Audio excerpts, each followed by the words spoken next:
have a little trouble coming up forward, bring your hands behind you to push forward, hands come to the front. We'll step back again.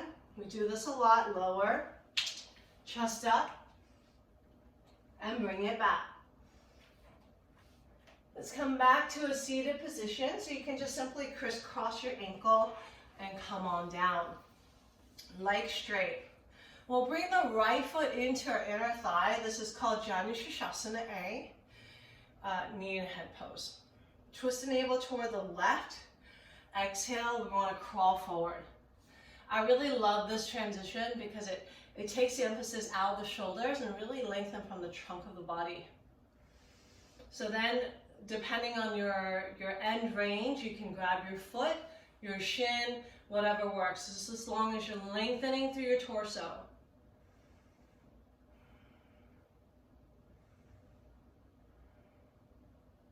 We'll switch sides. Take that right leg straight, pull the left foot in. Lift the spine out of the pelvis, twist to your right. Exhale, fold again. So this is a dandy place to be here. And we're going to drag, right? We're going to pull the mat toward us. So we're lengthening the spine out of the pelvis and coming down as far as we can go. And usually we can tell through how we're breathing and that, we're not in this sort of bubble shape. We want to keep it nice and long and loaded.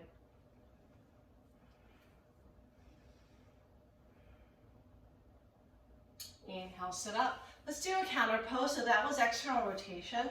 We'll do an internal rotation. So bring your right knee back like so, or your right foot back. Peel your calf back and sit on your sit bones. Now, if this doesn't feel very comfortable for your right knee, I recommend wedging something like a pillow or something like that under your hip, okay, or even a book.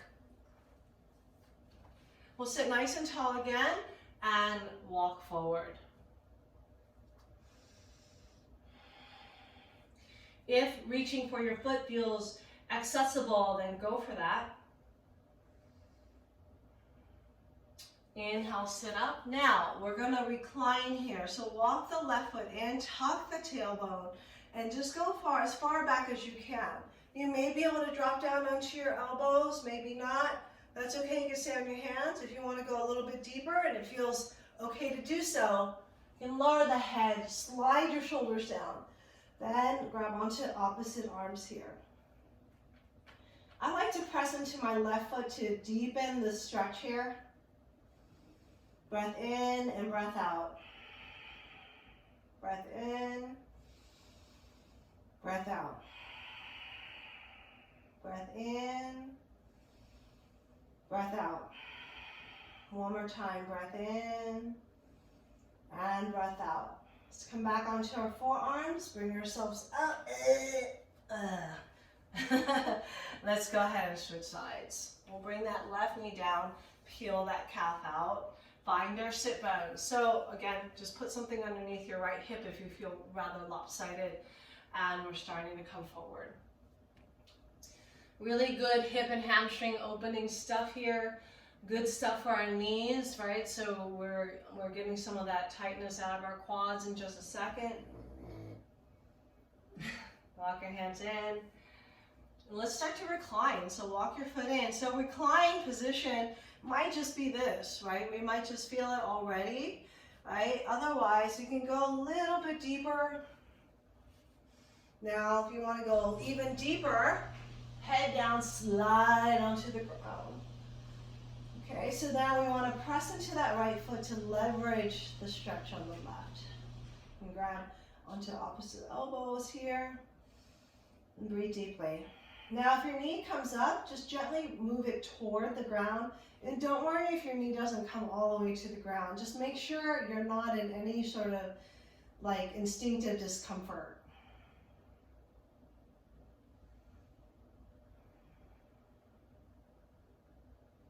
I'm curious what kind of music choices you guys made. Please share that in the comment section. All right, and release that left leg. Cool. Let's take a little seated vinyasa. So if you want to get a little bit more vivacious with this transition, pull the knees up. Now we're going to roll forward and maybe spring it back to Chaturanga Dandasana. upward facing. And bring it back, downward facing dog. Let's come back through to seated. You can do a little hop behind the wrist and come forward.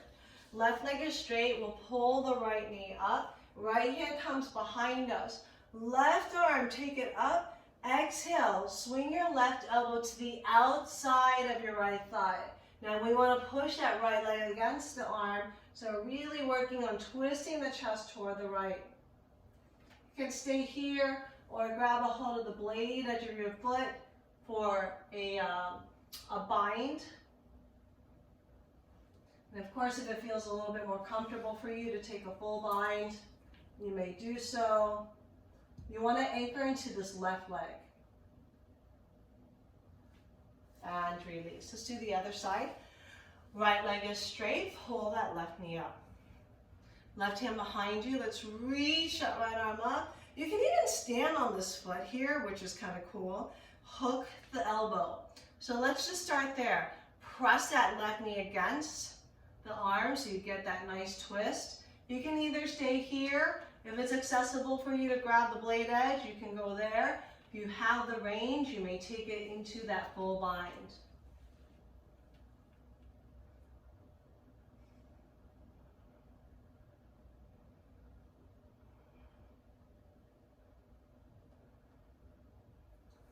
And release it. We'll shake it out. All right, let's take one more vinyasa.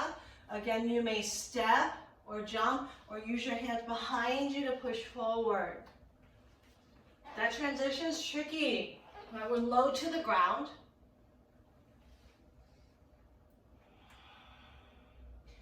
Let's come on through back to seated one more time.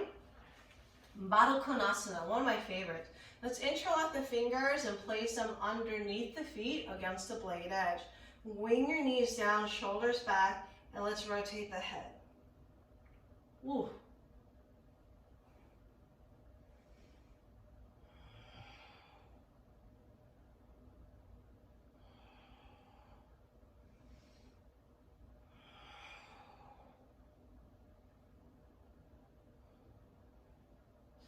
And finally, let's go ahead and just take a little stroll forward. Just make sure you don't start to hunch around. The shoulders stay nice and chill out. Chillax. Then breathe into the depth of this one. That depth is so relative, guys. Like I always say, the depth is as far as your breath can take you. Right? So just be super aware of that. So for me, I feel this in my lower back, a nice, beautiful stretch there, and my QL muscles. Those are the muscles along either side of my lumbar. I feel it a little bit in my groin region. Okay, now walk it in. We're going to take a yin posture. And what that just simply means is we're holding this for a longer period of time. I really like this for working external rotation. And you might want to grab a couple pillows, something like that, you know. Stack them up and place them right against your feet like so. So depending on your range here, you might want to stack a couple pillows up. And we want to just start to slide in, right? Slide in. Nice and gentle. So yin posture should never be like an end range. Like I already start to feel a little bit of that. So I'm going to like bring it up a little higher. That will feel better. Oh yeah, ton better.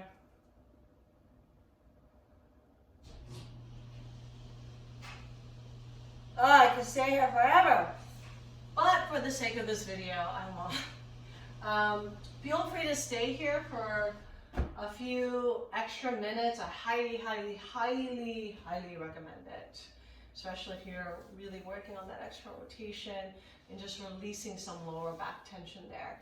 Now, the contraindication, meaning you shouldn't do, is if you have any sort of posterior, anterior disc bulge, then I probably don't recommend this pose. Okay, so let's go ahead and lie down on our back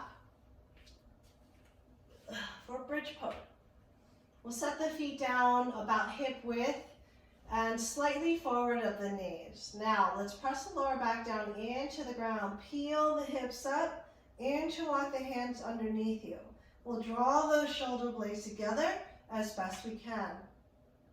Want to anchor through the arm bones, anchor through the heels, drive those hips up. 5 deep breaths here.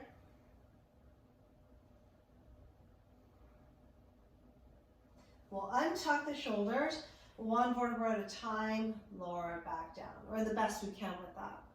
Okay, we can stay with that or come up into wheel pose. If you're coming up to wheel, if you're trying this, right, first I recommend coming to the crown of your head.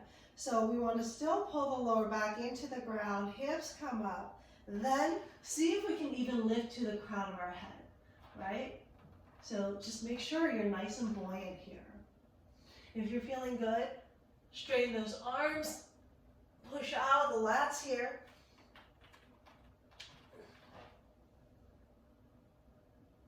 And lower down. Try to go 1 vertebra at a time. Okay, we can do that a few more times. I'm just going to do it 1 more time. And I'm going to opt for bridge pose. Okay, that was a dust sneeze. All right. So back bends, people often forget that we're using our legs for the back bend. So it's an activation of the lower body. So this is an important part of a back bend, right? Not just the shoulders and the spine, arms and all that good stuff. Let's pull those knees up into the chest, rock side to side. We'll let the knees fall up to the right. Open your arms, look up to the left.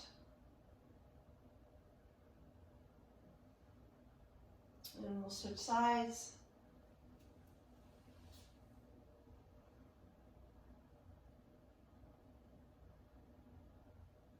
Bring it back to center. Let's take a happy baby.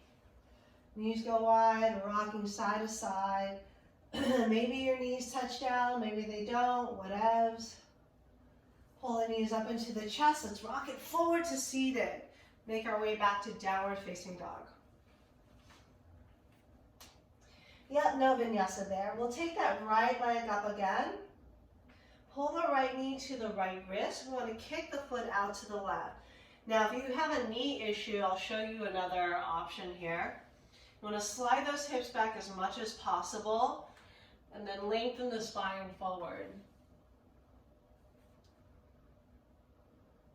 This is a great pose to hold for about 2 to 4 minutes or so. So now I'll show you the other option if that was not comfortable for you. So if you have the knee thing, then I recommend crossing that right ankle over your left thigh. You want to grab the back of your left thigh and pull in. And just pull in as far as you can. You'll feel a very similar stretch in your piriformis. Okay, so we'll stay there for a few more breaths there. Well, actually several, right? I did say 2 to 4 minutes.